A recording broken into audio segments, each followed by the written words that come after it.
在正史中，猛将吕布是如何被杀的？三国时期，英雄辈出，特别是曹操和吕布，一个是雄心壮志的豪杰，一个是武艺超群的猛将。他们之间的最后一场对决，无疑是中国历史上一段无比璀璨的篇章。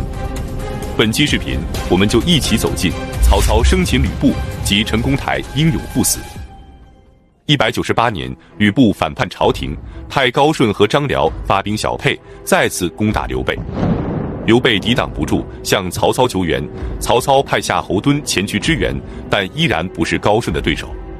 9月，高顺等人攻破小沛，再次俘虏了刘备的妻儿。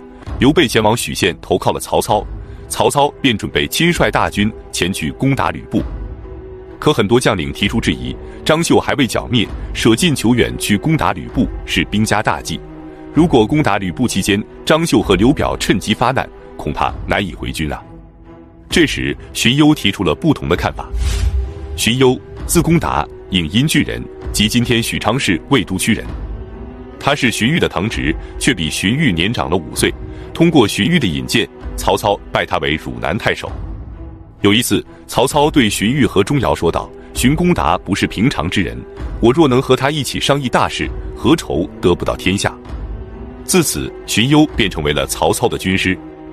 荀攸告诉诸将，舍近求远不一定就是兵家大忌。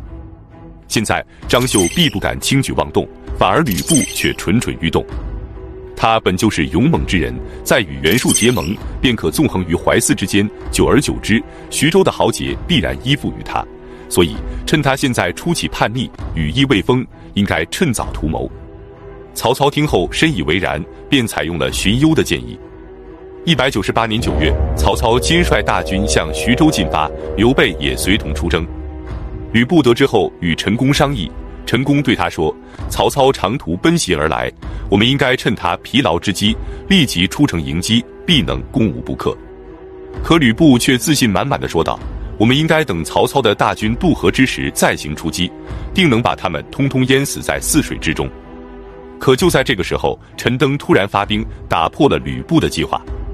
陈登的广陵太守之职是曹操封的，他上任后就将广陵郡的治所移到了射阳县，即今天江苏省宝应县。他亲率精兵而来，迅速地包围了下邳城。此时他的3个弟弟都在下邳城中，吕布得知后便以他们为筹码，要求陈登撤兵，但被陈登断然拒绝。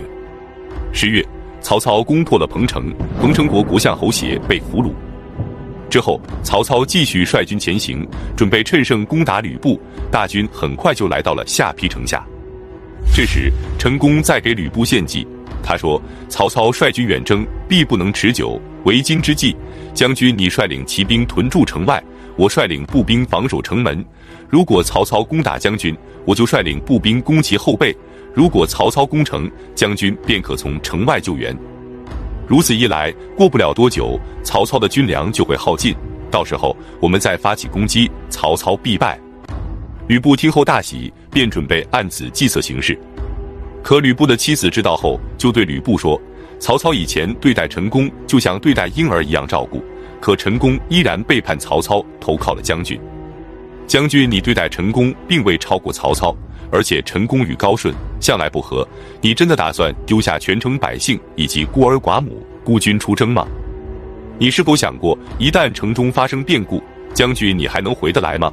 如果曹操拿下下邳城，我还能成为你的妻子吗？”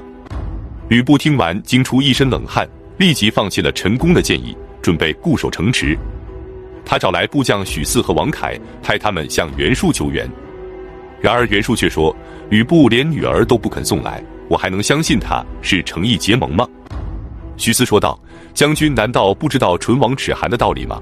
如果吕布被曹操打败，那么曹操下一个要对付的就是将军你了。”袁术觉得也有道理，最后双方达成共识，只要吕布将女儿送来与袁术的儿子成亲，袁术就出兵相救。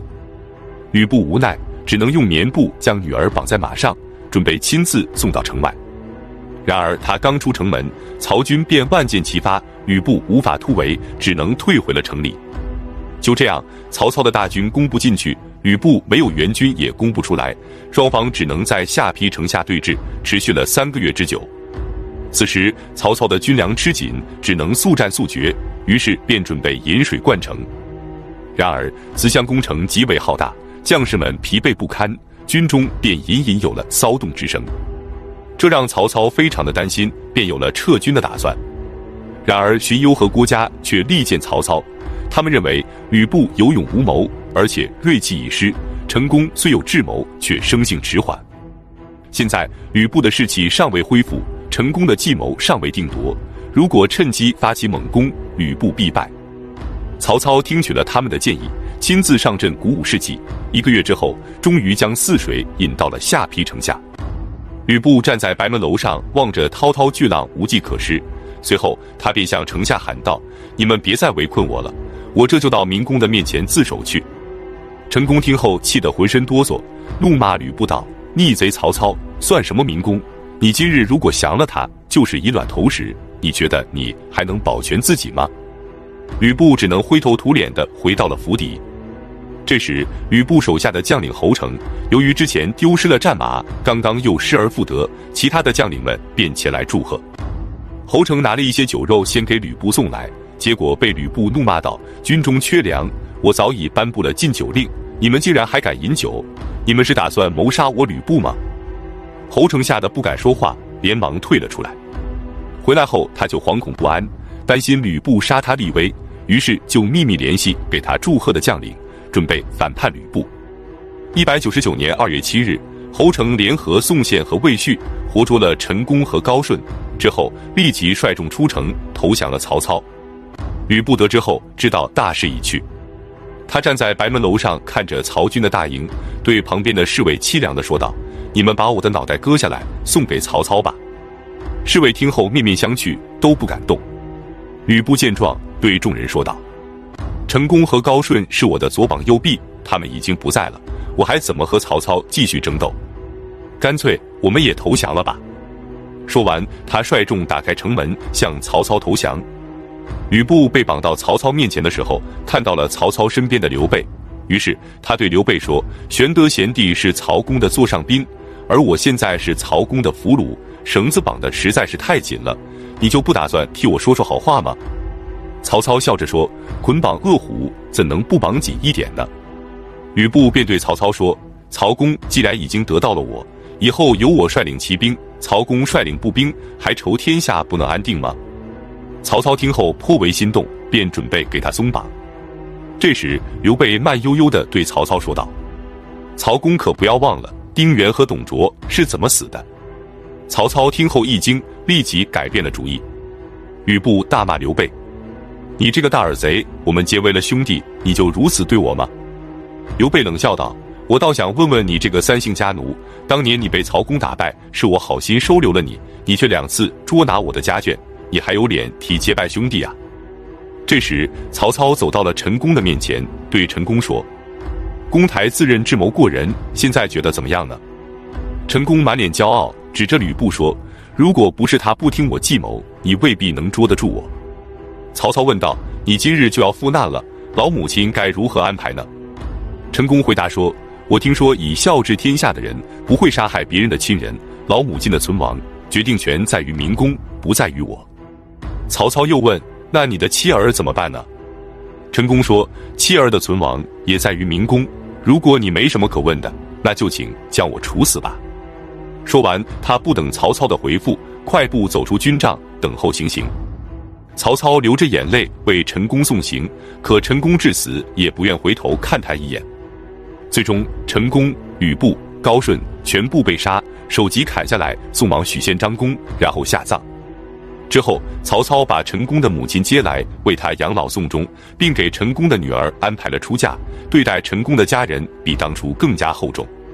最后，吕布军中的陈纪及其儿子陈群、袁焕、张辽、臧霸等人全都归顺了曹操，吕布的势力从此彻底消亡。本期视频就到这里，感谢观看，下期再见。